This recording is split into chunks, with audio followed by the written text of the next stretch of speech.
You're live and you're going, and I'm going to mute myself and step away. All right. Well, apparently Donnie was going to be here, but she is having some technical difficulties in terms of getting online, so we're going to start without her. For those of you who I don't know, and I see a lot of new names that I don't know online, that's great. I'm Ruth Kay. I am the Director of Forensics and Debate at Detroit Country Day. I have been, okay, we've got a lot of background noise if anybody, okay, that might be better. I've been there for about 16 years, so I've been coaching prior to that in another state, so I've been at this for about 30 years or more. Our other presenter today is John Lawson. John, you want to give us a little bio? Sure. I am the co-director of debate at Groves High School, and I'm now the assistant forensic director assistant forensic coach at Groves, and I've been coaching debate for about 40 years in individual events, particularly public address events, for around 35. Okay, that sounds good. Let's see. I'd like to go through and find out who we have in our audience because there are some new names that I don't recognize. So if everybody looks at their little screen as to who's online, can we go alphabetically and figure out who's who? I think Laura Sparrow is actually Bill Sparrow, and I think they're having issues on getting online. So we'll pass with her. So Doug, a little bit about yourself. Is Doug there?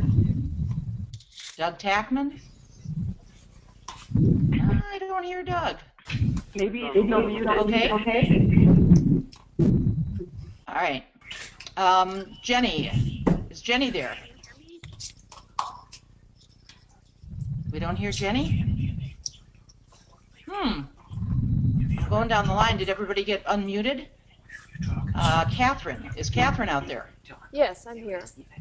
Hi, Catherine. You want to tell us a little bit about yourself? Sure. I'm one of the coaches for the Bloomfield Hills Middle School program. Fantastic. Program. Great. Been involved with the program for about 7 years. All right, great. Thank you very much. Chris, are you out there? I am. Can you hear me? Sure can. Okay. I'm currently the coach at Cadillac High School. Previously, I coached debate here as well, and I've coached debate at and individual events at Alma High School as well. Great. Thank you, Chris. Is it Mia? It's Mia. Mia Yeah. is. Hi, Mia. I answered Maya, don't worry. Oh, okay. Yeah, I answered either one. It's okay.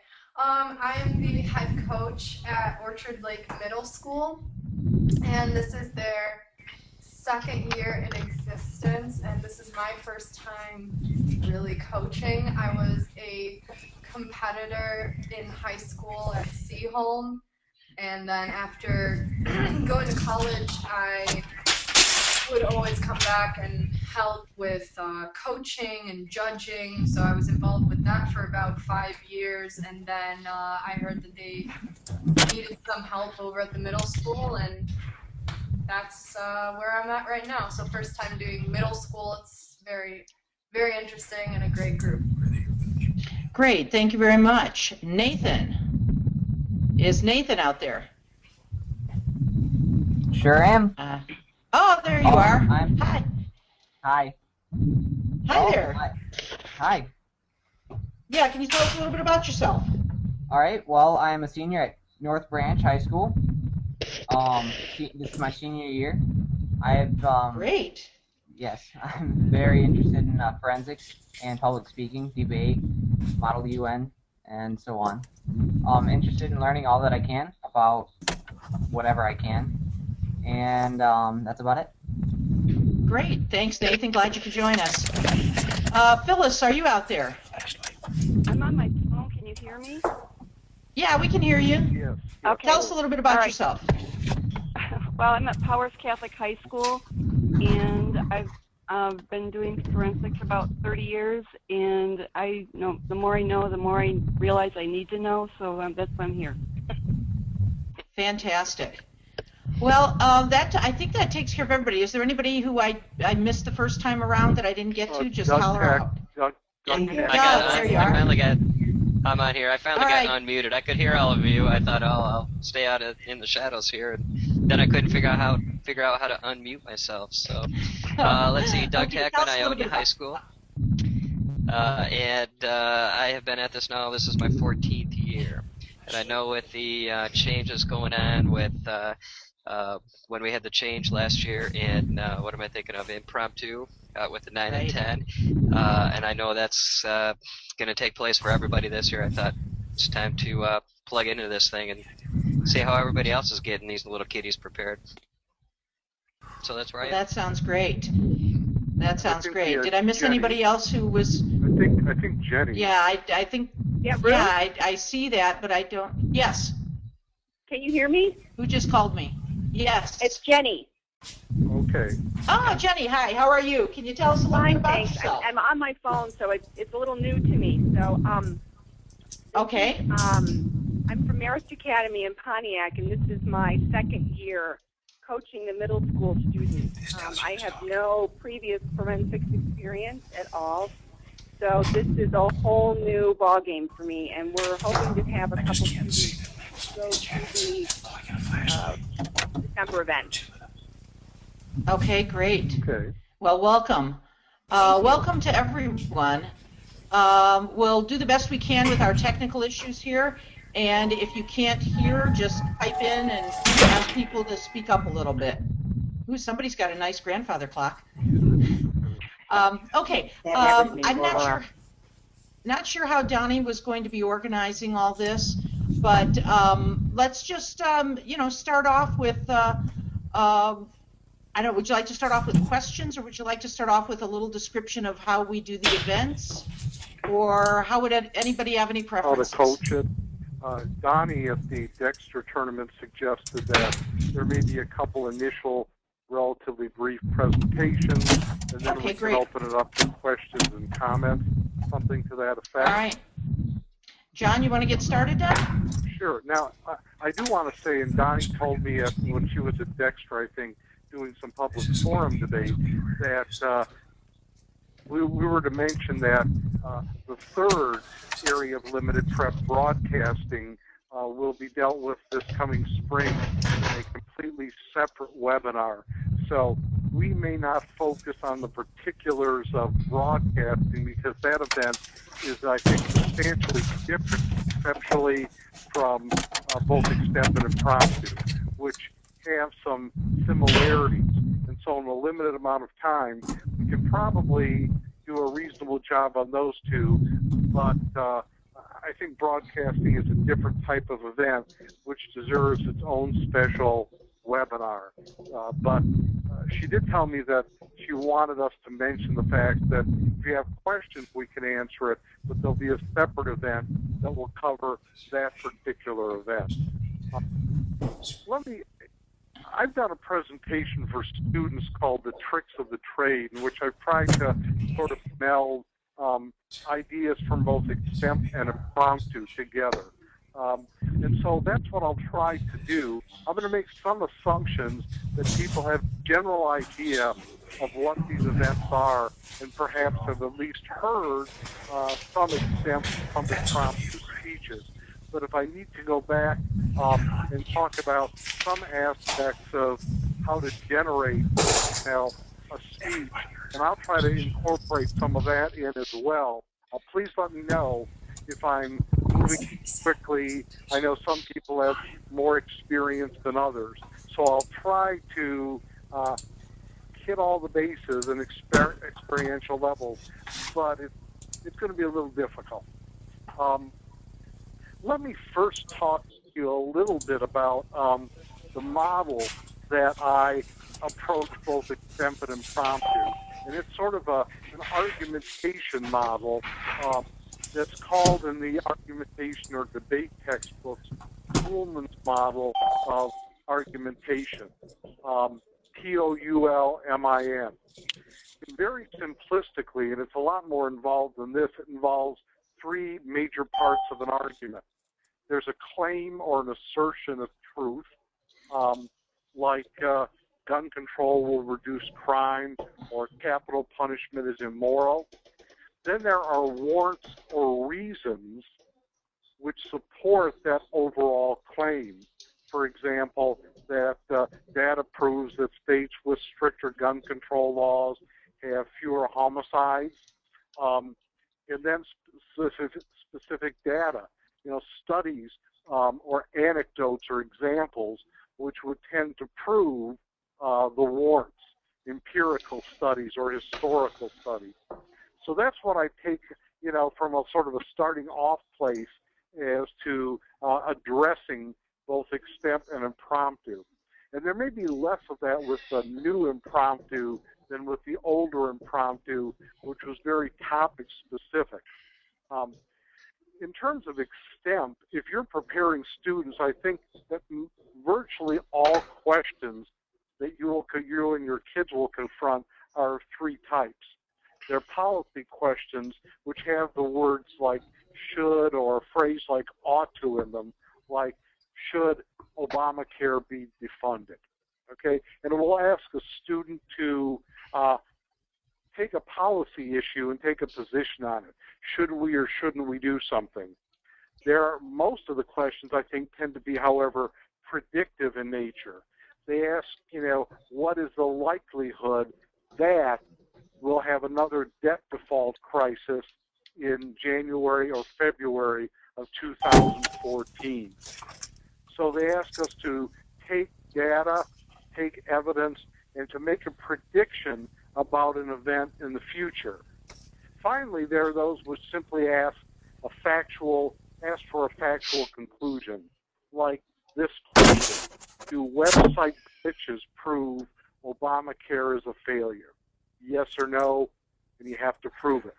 So those are the kind of questions that people will be confronted with. Now, what areas can they be drawn from? Unlike the National Forensic League kind of tournament, where there are separate events, one that's international or foreign extemp, and the other which is domestic extemp, at a typical tournament, we can have rounds that deal with domestic extemp, international or foreign extemp, or there can be rounds where those are mixed in together. In other words, you don't compete in events which are divided by the genre or the type of the question. So you almost have to be ready for everything. And with the new impromptu, that's true too.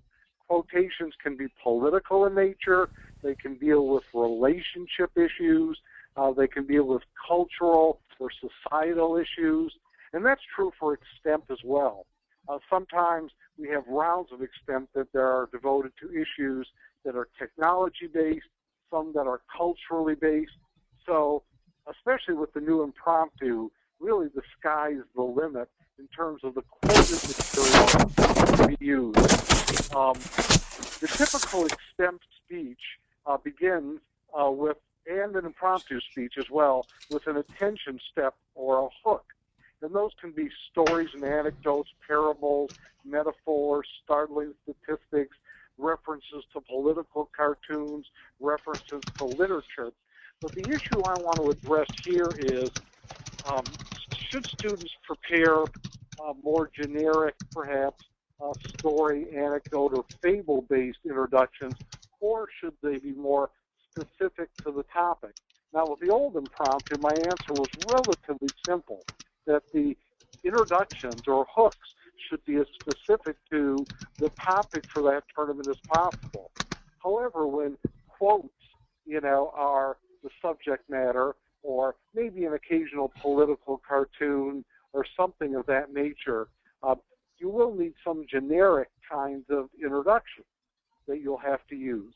I think that's also true in extemp. However, because there are certain current issues or current events that are particularly important, both international and domestic, you can probably, with an adequate amount of reading, come up with introductions, quotations from people who are involved in these issues, for example, that are specific to the topics, or at least the topic area.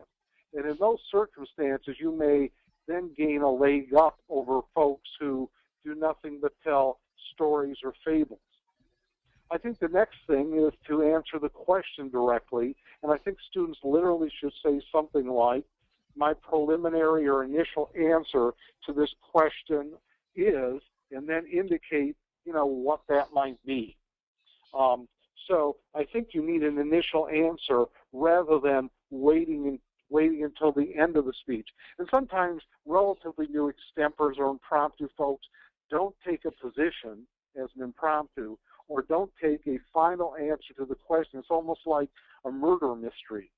They're building up to something at the end, but then a lot of the things that they say before that might not make a whole lot of sense unless you can figure out what their position is or their answer to the question from the get-go. They need to read the whole quote, read the whole question if it's extemp, or the whole quotation, or look at the whole cartoon if it's impromptu, rather than just the part of it that they immediately recognize and go to prepping, whether it's 30 minutes or less than a minute perhaps if they're doing an impromptu. Another thing that I occasionally teach students to do, because some of the questions, especially in extemp, are pretty obscure, and I think sometimes our judges may not be, ready to, they may wonder why someone picked a question that's so obscure and doesn't mean a whole heck of a lot to them. So after they end their answer to the question, because they only have 3 choices, and they've got to throw 2 back into the ocean, I think there's a possibility, depending on who your judge is, and sometimes you just don't know before you go into the round. And I got this idea from an article that I read about extemp by James Copeland, the former executive director of the National Forensic League, who is a debate and forensic coach, coached a lot of successful public address speakers and debaters. And when you have an obscure question, sometimes you do have to indicate why it might be important to the judge or the listeners in the audience. For example, what does debt default mean to them? Is it, mean only something to people in China who hold treasury bonds? What economic impact does it have for people in their daily lives? Or if you're asking who will be the, and I think we have an answer to this one now, who will be the next nominee for head of the Federal Reserve Board, someone listening might say, why do I care? What difference will this person's attitudes make to me? Well, you might want to indicate why the question is important in a sentence or two. I don't think you necessarily need to cite sources here in order to get the audience involved. The body of the speech, and I think this is true for both extemp and impromptu, should do something which is called, especially in college forensics, unified analysis, in which you have distinct independent reasons, or in impromptu, artifacts, to support your position or your answer to the questions. Now, there are plenty of alternative structures that you can use. They can be cause and effect, problem, solution. They can be cause, effect, solution. For beginners, sometimes a past, present, future kind of structure makes sense, or unfortunately, in that case, that's not one of my favorites, because often the speaker will spend too much time giving historical background and not enough time directly answering the questions. Or they can simply come up with 2 to 3, occasionally 4, very rare, reasons why their position or answer is true. I think another question that's often asked is, well, how many points?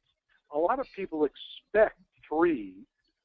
However, sometimes I think that 2 well-developed points with clear substructure, proof, and warrants is better than 3 underdeveloped points.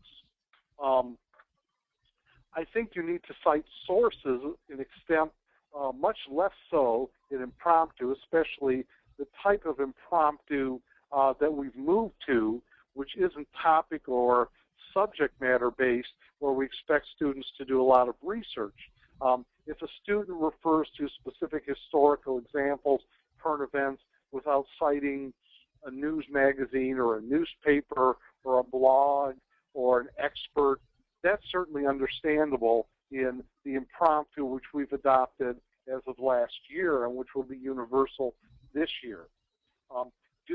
Students don't have to make a direct quote, although if they want to memorize, that's fine, but I think paraphrasing is more than acceptable. Another trick of the trade that I've mentioned to students, and I'm mentioning to you, is that rather than just citing a newspaper, if you're doing example like the New York Times, Washington Post, LA Times, whatever, or some news magazine, sometimes if you cite the source within a source, usually these articles are citing someone with some specific expertise, or at least paraphrasing them within the article. And so you could say something like, as Secretary of Health and Human Services Kathleen Sebelius indicated in yesterday's New York Times, I think that's a heck of a lot better than simply citing the newspaper, because you're citing someone with specific expertise, whether insider knowledge, academic background, to support what they're going to say. Another trick of the trade that I might mention, especially if a student says, oh, you know, I only have 2 really good reasons why my position is true, but I think the judge expects 3. What can I do? Well, I saw this done well once and not so well once in last year's state forensic tournament, and that is answering or preempting your opponent's argument. Well, not your opponent's, but an argument that an opponent might make if someone had a chance to respond to it. For example, if you have 2 reasons why you think Obamacare should not be defunded, you might, in your 3rd point, acknowledge 1 or 2 reasons why people think it should be, and then effectively answer or refute those reasons. Now, this has to be done very gently, and maybe a beginner might have more trouble than someone who's done it for a while. But you have to sort of like thread the eye of the needle, and here's why.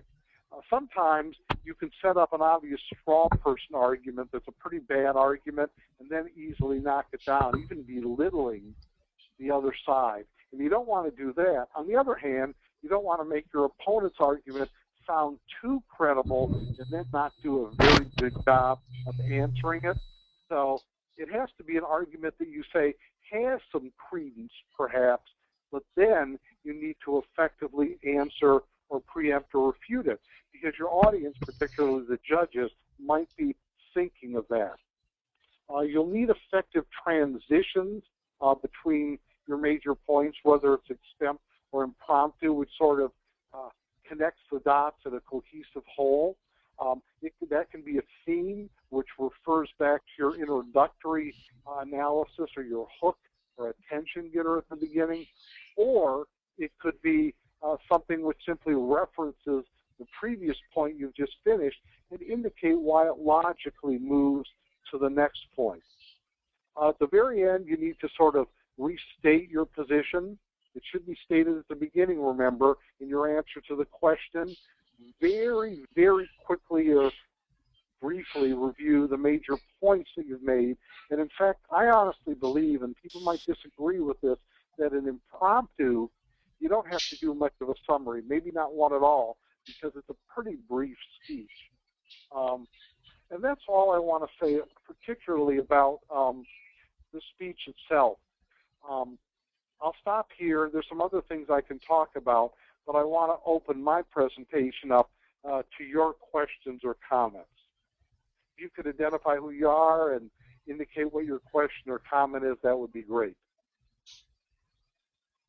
Hello? Hello? John, this is Doug Tackman. Okay. What's up, Doug? Let's see. At the very end, you talked about one of the things that you really aren't concerned about is your conclusion in impromptu.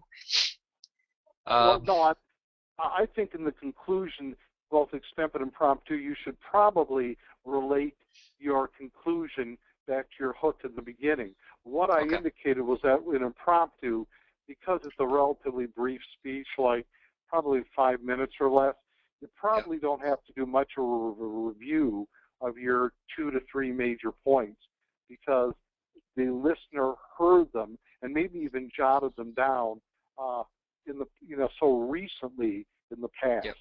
Because I've heard people try to.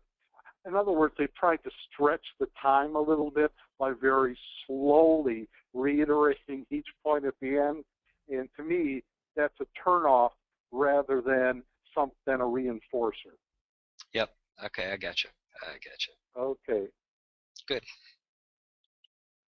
Any other questions or comments? John? I can't be the... Yes. This is Laura Sparrow. I was wondering if you could distinguish a little on the new impromptu about where the kids ought to go for their points. Excuse me, what they should say or how many points? Was that it? Or I'm think I missed assuming something. the classic 2 or 3 points, but I've seen a great range this past year of where the kids are going to get their points. They're using novels, Okay. They're using past history, they're using current events. Do you have any recommendations? Okay. I mean, if I have a preference, it would probably be both current and historical events. Literary references, various literary genres, I think are fine. I think a lot of kids tend to rely, and I think over-rely, on personal experience, okay? What happens is they might have a current event or a historical event that they don't know a whole lot about. They'll quickly go through that, but spend most of their speech talking about how a personal experience illustrates their position. The problem I have with that is that, first of all, often we hear a long story or a relatively long story, and we have precious little time relating that personal experience to the position, and there also should be an attempt to universalize it. In other words, why my experience might be something that other people have undergone. Now, I think personal experience, when people are perhaps not as well researched just because, they haven't been studying some of these issues as long in middle school, would be, to me, more acceptable than in high school. And I think as now we're going to have sophomores, juniors, and seniors doing the new kind of impromptu, I would expect to hear less time on personal experience, especially a lengthy story, and more on what they've read and learned academically, through their travels, through their own reading and viewing, rather than, I had this personal experience when I was 9 or 10 years old, and I want to tell you about it because it sort of illustrates my point. Does that make some sense? So I would rely less on personal experience than I've heard some students do. Now, you may disagree. If someone has a different perspective, I honestly would love to hear it. Well, I pretty much agree with everything you've said, John. I was just thinking of an example that I actually was coaching this afternoon. I had a student who's going to be doing impromptu at the tournament this weekend, and she came up with, I gave her a quote from C.S. Lewis, the person who did, Narnia and those sorts of things. Yes. And it was about dreams, something about you should never stop dreaming or something like that. Or the only reason you don't achieve your dreams is because you stop dreaming, something like that. I can't remember the exact quote, but the organization that she took, which I thought was quite wise at the time, was she started off with some historical information regarding C.S. Lewis and how she viewed that quote in terms of his background, his writing, his, the movies and books and things that he's put out, and where she thought he might have been coming from with that quote. Then she went into the fact that, it's never too late to stop bad behavior, and she gave some examples of addiction and things like that. And then she went into it's never too late to start good behaviors or to do things you've always wanted to do and dreamed of. And she gave an example of a friend she knew who was 70 years old and started to paint and was told she couldn't do it because of her arthritis, but she went ahead and did it anyway. And so I thought, that organization, and she's a beginner, was a pretty decent one to start with. Historical background, if you have any, on the author or the time period, if you know the time period, then a couple of general statements about what it relates to, and then use a specific example to support each one. If someone can give personal examples about the author, background about the perspective of the author of the quotation, I think that would be wonderful. Let me give you an example of where that didn't happen. I was judging a college impromptu round, which is very similar to what we have in high school, and they had they were given a quotation from the German philosopher Nietzsche. Perhaps one of the 6 students in the round knew who that was, and even that student really didn't give any background. Now this is pretty heavy-duty stuff, and I could understand why certainly middle school or high school students might not have a background in Nietzsche's philosophy. One even mispronounced his name as Nietzsche, and I thought he was like the Italian Nietzsche or something like that. But I do think that if a student provides background on, hey, this is why this author would say something like this, here's some of the other things that he or she wrote about or spoke about, I think that would be wonderful. That's particularly impressive. Yeah, I think that I like that approach because, I mean, I had a student last year who won Class BCD impromptu, which is the new style, and she would do that quite often. She was, basically one of the places I go to recruit impromptu people is Quiz Bowl. Our Quiz Bowl team provides a lot of impromptu speakers for us because they're the type of people who squirrel away interesting facts and figures and know things about people and things like that. And so she often would relate the quotes to either, sometimes they had time periods written on them, sometimes they just had the author, but if she knew anything about that, that would always be her first point. And she was quite successful in doing that, and I think that's really helpful. Now that's going to come a little bit more when we advance into the seniors and juniors who are going to be doing impromptu. It probably doesn't happen too often on a middle school level, and in fact middle school often doesn't use quotes from what I understand. I haven't obviously coached middle school is my problem, so I apologize for that. But I think whenever you can work things like that in, it would work great. I agree. John, Any other questions for John?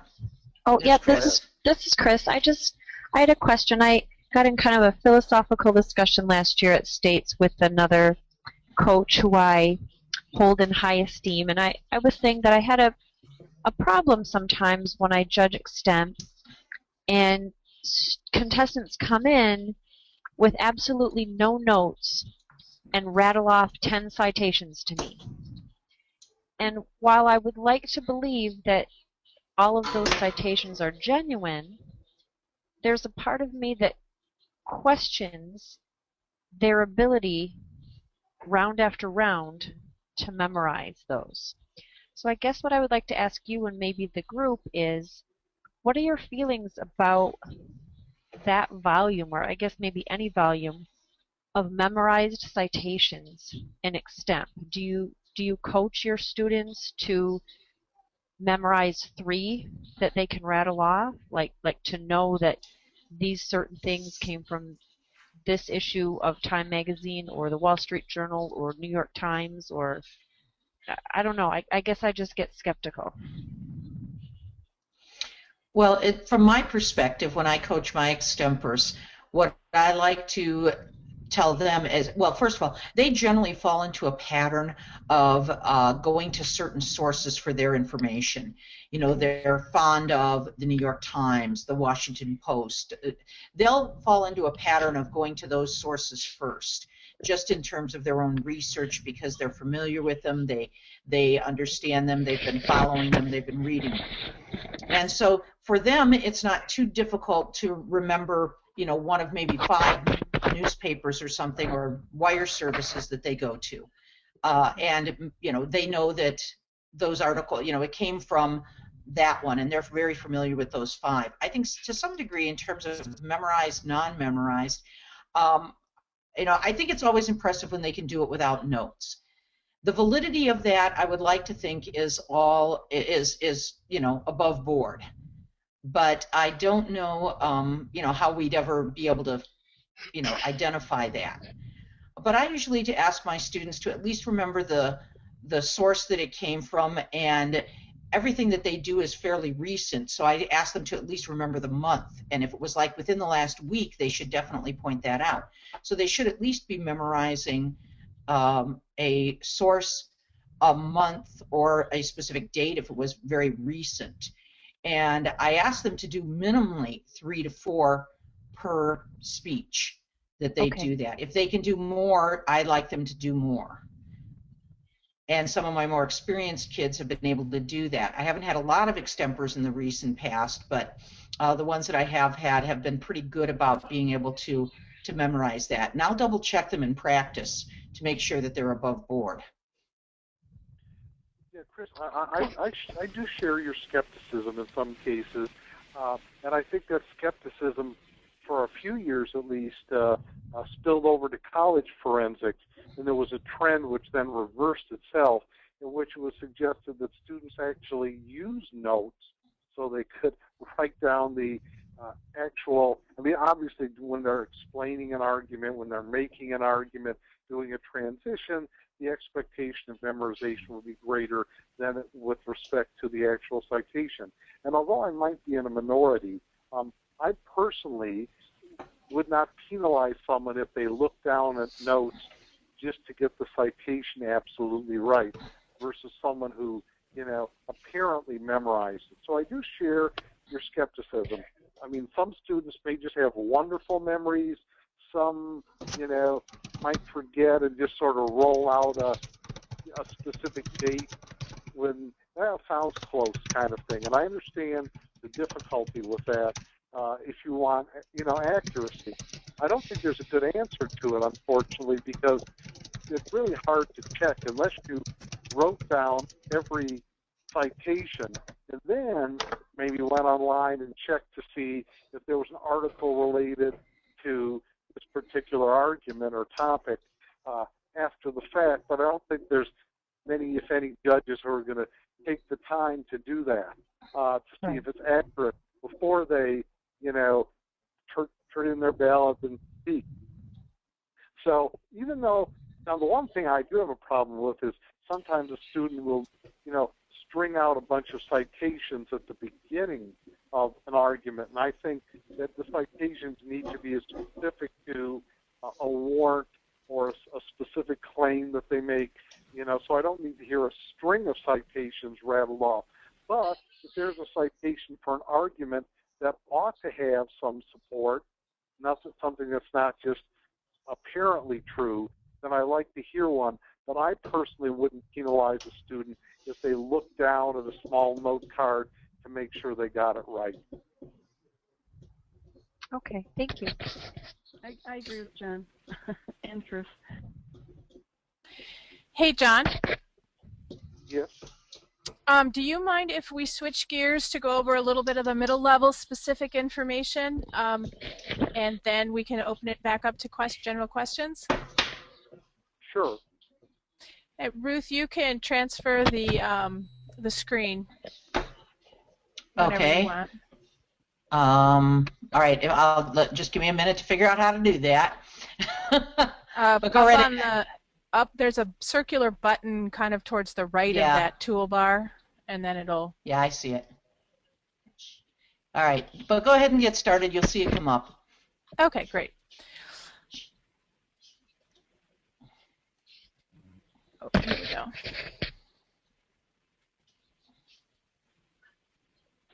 Hello? Maybe. Okay. Yep, sorry. I keep having to... Okay, there we go. I couldn't see your pop-up question when I had my my Word document up. So I'm Donnie Dilworth, and I really apologize for being late. I thought that I could attend this meeting on my Macintosh, and apparently GoToMeeting version that we're using now is too new, and my Mac is too old, so I had to drive home. Can everyone see my screen? I can. With the Yes. Yes. I Okay. believe so. All right. So, and I hope I'm not covering, I don't think I'll be covering ground that John did, since this will be pretty middle level specific, but with extemp and impromptu at the middle level, we have I thought we were doing this more for students, but ultimately it turned out it was doing it more to make XTEMP especially more accessible for coaches, because the thought of just a open-ended file box of articles on everything was just too daunting, and I think it affected the coaches more than the students. So what we do in XTEMP is we, coaches or students, I suppose, submit ideas for topic areas, and then all the coaches can vote on them, and then we do this for fall and for spring, and the 3 that get the highest votes are our topic areas. So as you can see on the screen, the Common Core / mandatory curriculum in schools, hunger and food issues in the U.S., and then we have one round that's Michigan issues specific, and this fall it's the Detroit bankruptcy and the effect on Michigan. And what we do is we give them about a month to start researching on their own, and then we choose 5 to 7 articles per topic, and we usually choose from those that are submitted by the kids and coaches in the community. That's our preference, is to get submissions on the articles and use them. They were chosen or with web links, and the questions for each round are drawn from the issues discussed in the articles. And the common question is, well, what if I want to do more research? Well, we want you to do more research, but to make this manageable for some teams and students to even try it, we've put parameters around it to make it more accessible so our numbers would go up. We were getting 4 and 5 at a state tournament in XTEMP, and it just wasn't growing. Hopefully this will feed and expand the high school program as well. So, like the page says, students are encouraged to research beyond the articles that are provided, and they can use any source material to support their positions during competition.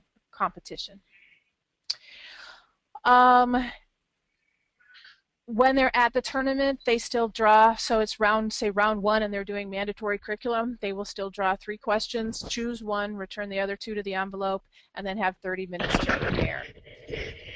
What is different from the high school is that their time limit is 3 to 6 minutes instead of 4 to 7. They are allowed to use the internet, provided that the venue has internet. Otherwise, they need to bring their own battery and computer, etc. Obviously, paper files are fine too. Any questions on the difference in middle level XTEMP? Okay. Donnie, and this is and I judged it at the tournament in the spring. What is the expectation generally, you think, for middle school students in terms of citing sources? Because they get these articles, are they expected to cite them, or if they just refer generally to information, is that enough? Well, the way the ballot is not really any different than the high school. It's just the execution might be at a different level. I expect students to cite their sources, otherwise it's plagiarism. Now, do they? Because they are just trying to desperately speak for 3 or 4 minutes? They don't always do it. But when I'm judging, the better ranks will go to those who cite their sources. Although obviously it's not a grounds for disqualification if they don't. I hope coaches are coaching that they need to cite their sources, just like they would in a research paper. Does that make sense? Yes. I don't know if you saw that much last spring, but that's what we're aiming for. No, I saw one round of it. I obviously didn't see more than one round, but I did see one. I did judge actually one round of XTEMP, and some kids cited more sources than others. It certainly varied. And since I was actually part of the process of writing some questions and looking over some articles and stuff, I wondered why students who would have had these articles, in some cases, would not have cited them given the arguments that they were making. They should have. have. Asked the question. If it was non-original material, they should have cited the sources, definitely. Okay. Hopefully they'll do better this fall. No, I actually enjoyed the round. I thought, by and large, they were quite good. Oh, I lost you. No, I just said, no, I enjoyed the round. I thought, by and large, they were quite good. Cool. Hello? Yep, I think I lost the sound for a minute. It might have been on my end. I'm on a very old rickety computer here, so. Oh, okay. Sorry, it sometimes freezes. No problem. Okay, going on to middle level impromptu then. And middle level impromptu is quite different, and sometimes the kids get very frustrated because a judge comes over from high school impromptu and says that the middle school student is doing it wrong.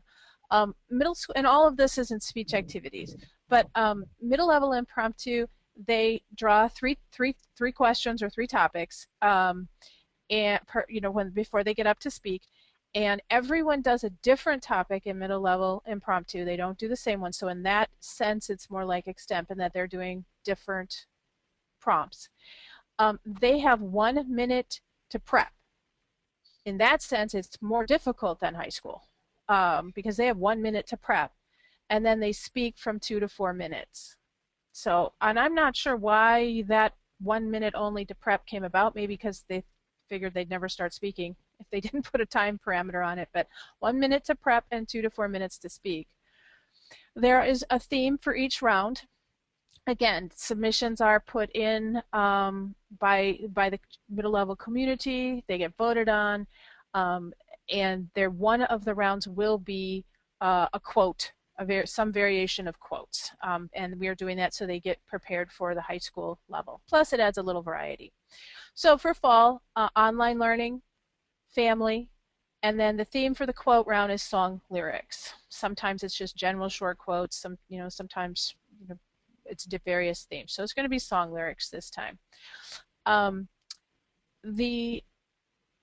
For the online learning and the family, the questions are supposed to be designed that a student could answer them with their own knowledge. They wouldn't have had to research ahead of time. Obviously, we announce these ahead of time, so if they will have better speeches perhaps if they do some research and put some thought into it. But the questions are designed to answer from their own personal experience that a middle level student would be expected to possess. I'm going to show you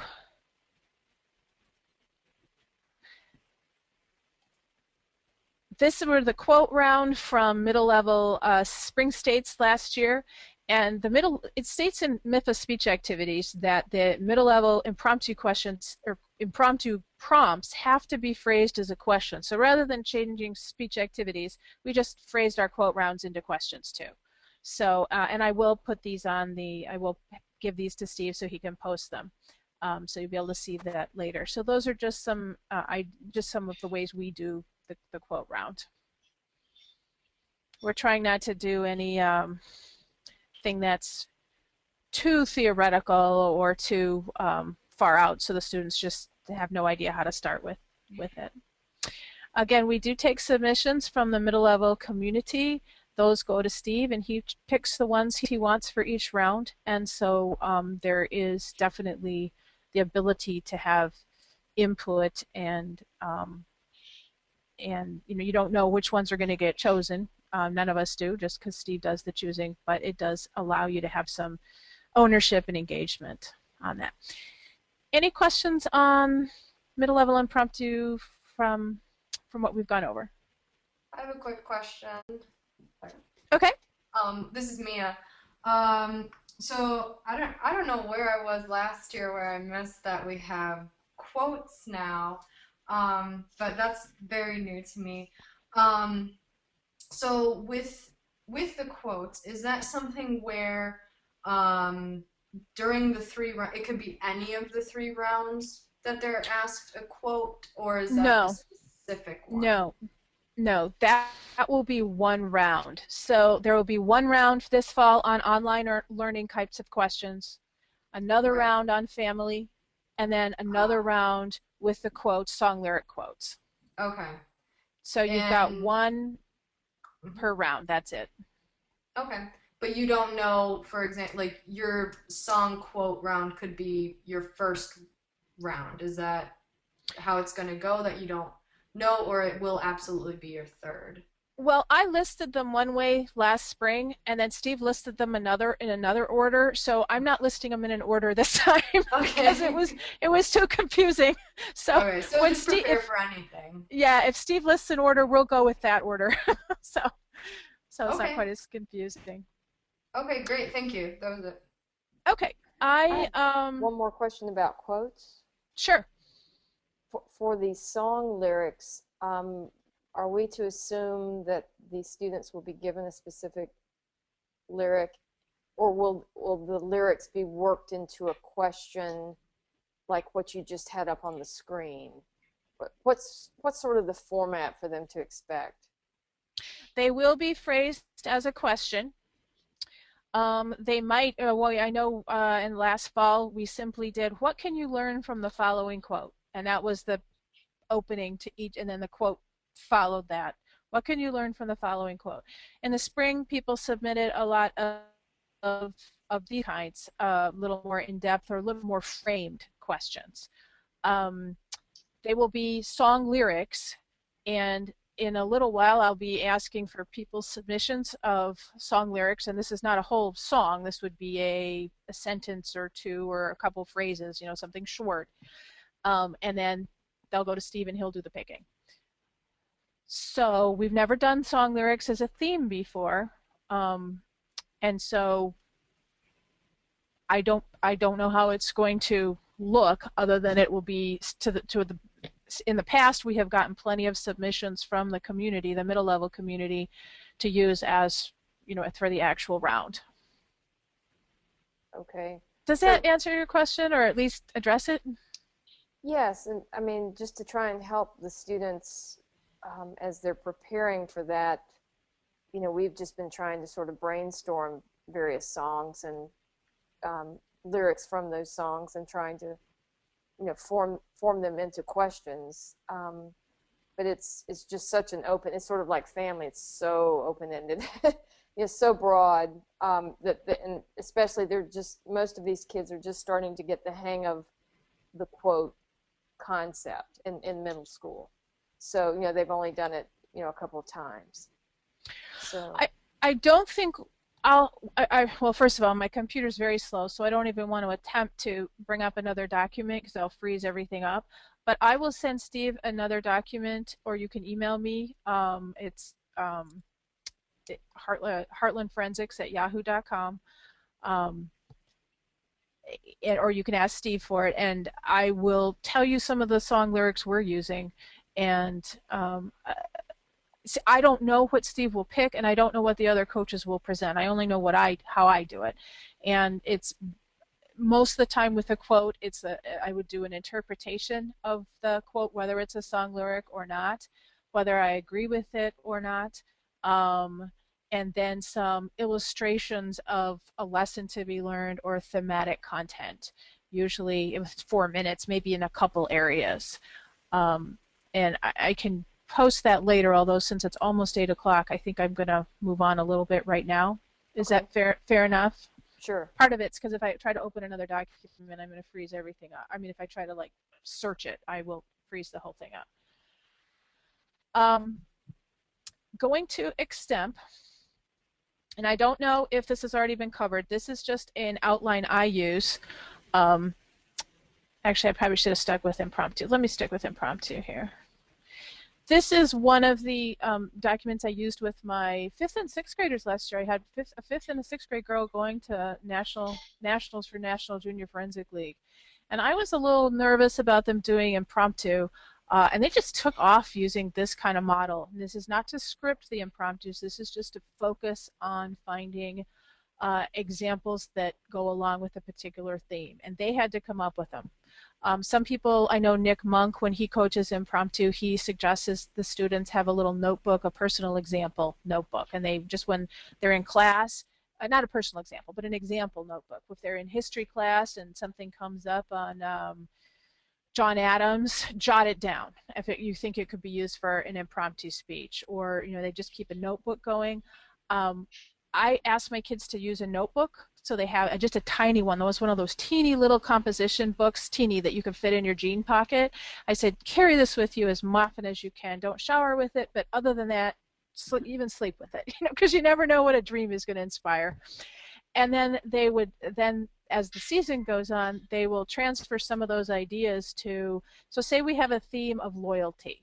Or a theme of overcoming obstacles. That might go up here, and then if they have a historical example, a book or a movie, technology or inventions, you know, celebrity or sport this is not supposed to be prescriptive. It's just supposed to be a way to focus their thoughts. And I don't know, I've tried this at the high school level, and maybe it's just because the student I had doing impromptu, but he didn't really like this. He liked to kind of wing it a lot more. My middle school kids did use this method really effectively. It's kind of basic. Probably most teams use it, but I think it's fairly effective. Perhaps it's simplicity. It's what helps it. Questions? Okay, I know we're almost 8 o'clock, or it is 8 o'clock, so I'm going to go through this real quick here. This is an outline that I use for extemp questions. I know that they need to have a note card when they speak, but this is, and I don't give them a whole page for this, this is kind of precedes the note card with just a little bit more space, but not enough space to be writing out sentences. I have them to Chris to address your question on sources. If it's a long quote or something, I just have them write down a couple the who said it, where it came from, the date, whatever's the pertinent information, and then a few trigger words to paraphrase it. If it's an exact statistic, I ask my kids to write it down. If it's 10,000 of this or that, I ask them to to write that part down so they get that correct. I don't think kids can honestly memorize copious amounts of statistics with really much degree of accuracy. I give them 15 minutes to prep when we're doing questions because when they're using their 30 minutes of prep time, I figure part of it is the drawing time, choosing their question, part of it is walking to their room, and I want 10 minutes of them practicing their speech in the hall. So when we do the prep part of this with the computer, I only give them 15 minutes. Or actually, when they're just starting out at middle level, they get a whole lot more time. But when we're really focusing on a competition situation, I would like them to get this done in 15.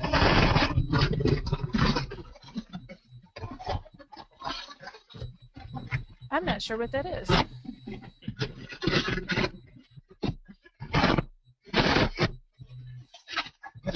Can you guys hear me? Yeah. Can you hear me? Yes. Yes. Okay. I'm not sure what that other noise was. It sounded like something that should be in a Harry Potter movie, though. Okay, so introducing extemp and impromptu. I do not have time to go through how I introduce it. I will just post it, and then if you want to look at it, I've used this at the middle level. If I have a lot of new people at the high school level that I want to introduce to extemp or impromptu that are not already familiar with it, I will use it at the high school level. It would be good for a classroom situation. I start things out in groups because kids generally, if they're nervous about trying something new, groups are better. And I do everything I can as games because games are fun and exercises and activities are work. So I try to call everything I can a game. And it gets more buy-in by the students. I'm going to quote one last thing about extemp down here. I had a high school teammate. He was actually he and his policy debate partner went on to win the national tournament, the National Forensic League tournament in 1983.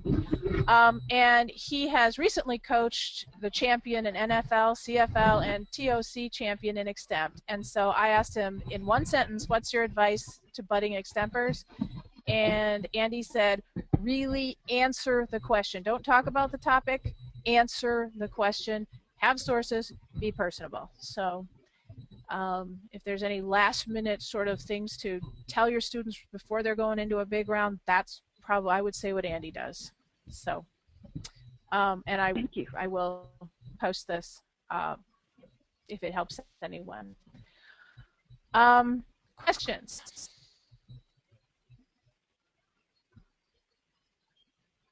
Okay, did Ruth, this wasn't to be a broadcasting webinar, because we have a broadcasting specific webinar coming in the spring. But if you want to touch on anything broadcasting wise or extemporary impromptu wise, and I wasn't here for the first 25 minutes, so if you've already done this, Ruth, I'm going to hand the order of the meeting back to you. And if you Well, need the screen too. No, I don't need the screen. That's fine. Okay. I mean, if we're going to do broadcasting at a different point in time, I won't do any of that. We're already over time, so I don't want to take any more time from people. But you know, I'd be happy to answer any questions. Okay. How about We're if already over time. If anyone has broadcasting questions that need to be answered this fall, how about if you email Ruth with those? Is there any other extemp or impromptu questions that you have before we close the webinar for tonight? I have one quick question.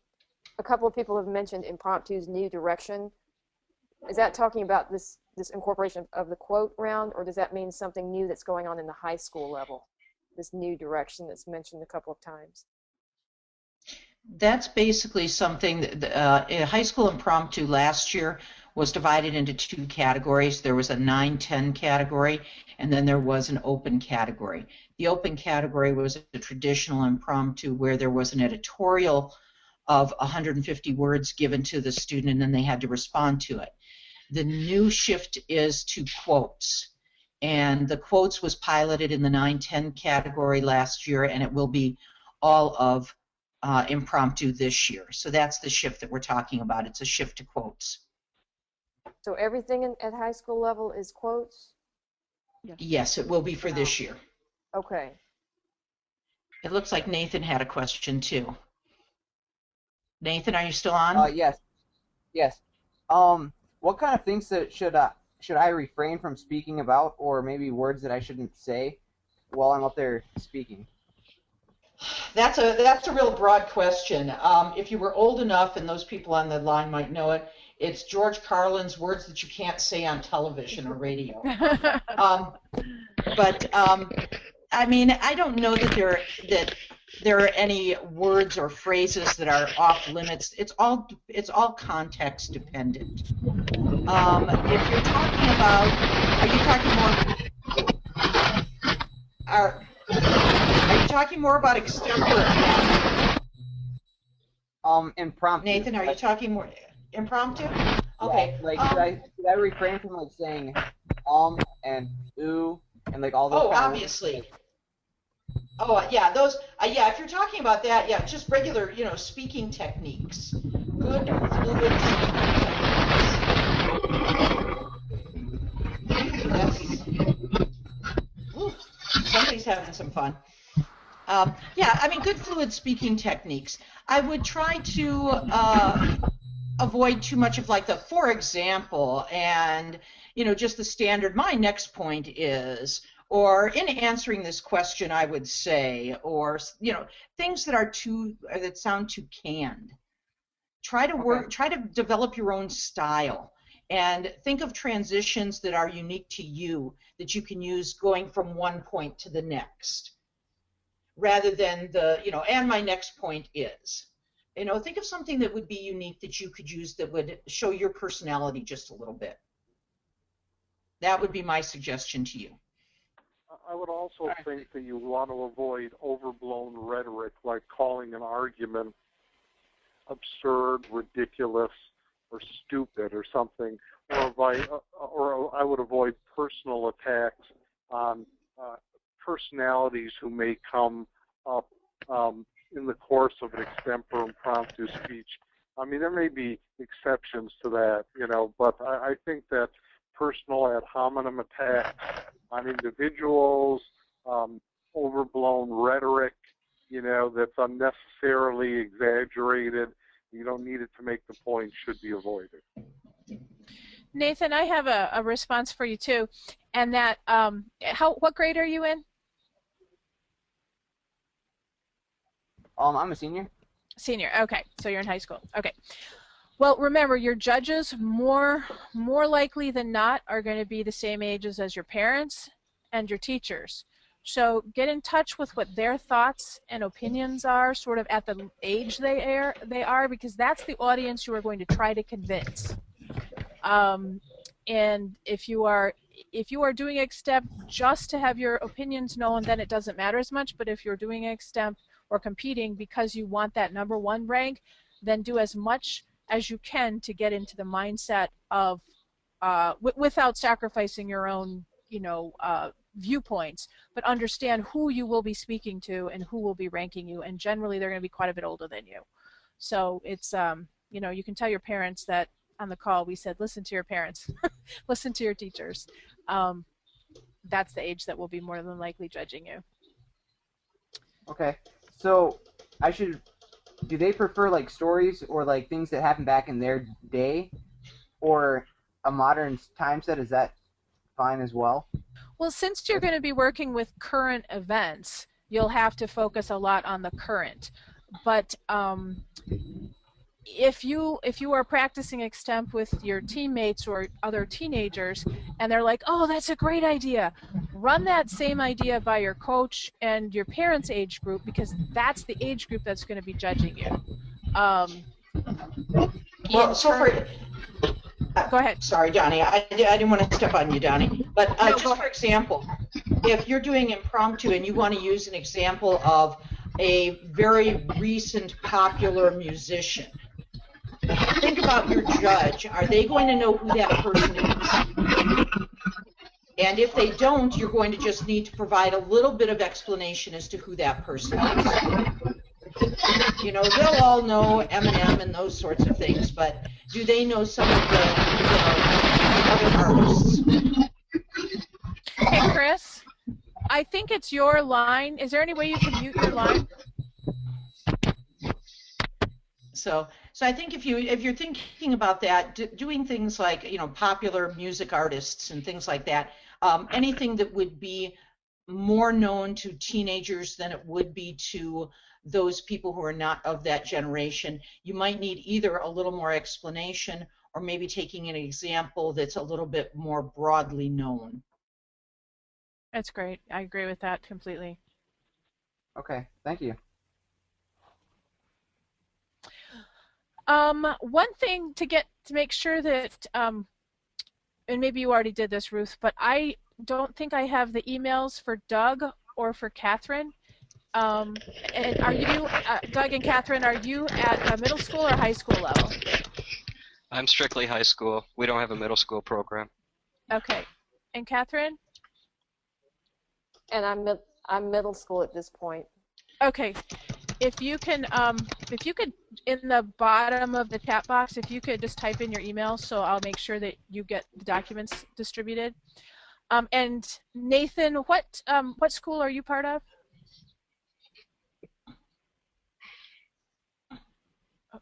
He's at North Branch. North Branch. Okay, I've got Rick and Cindy's email, so anything I can get to them, and they can give it to you. Okay. Anything else? And I think we need to wrap it up.